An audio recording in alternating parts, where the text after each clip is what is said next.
ایک یہودی کے پاس ایک مسلمان ہیرے تراشنے کا کام کرتا تھا، جو اپنے کام میں ہنرمند اور حد سے زیادہ ایماندار تھا۔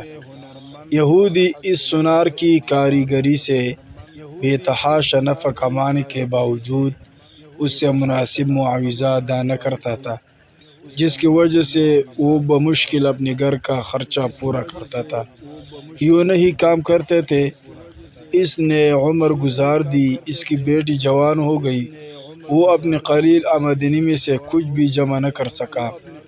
بیٹی کی شادی کے لیے سونار کاریگر نے یہودی سے کچھ رقم بطور ادار مانگی۔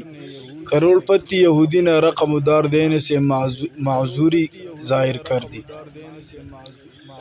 سونار اپنی قسمت کو برا بلا کہتا ہوا گھر لوٹ آیا۔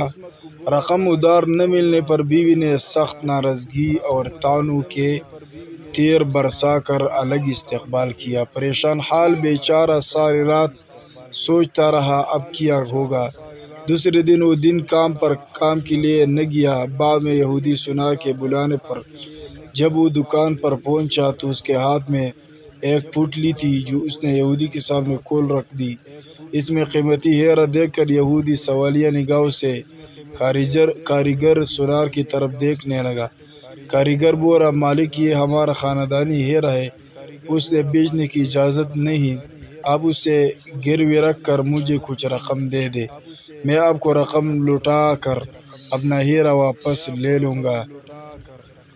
یہودی راضی ہو گیا۔ مسلمان کاریگر نے قرضے کی رقم سے بیٹی کی شادی کر دی، پھر دن رات کام کر کے قرضے کی رقم آہستہ آہستہ ادا کرنے لگ گیا۔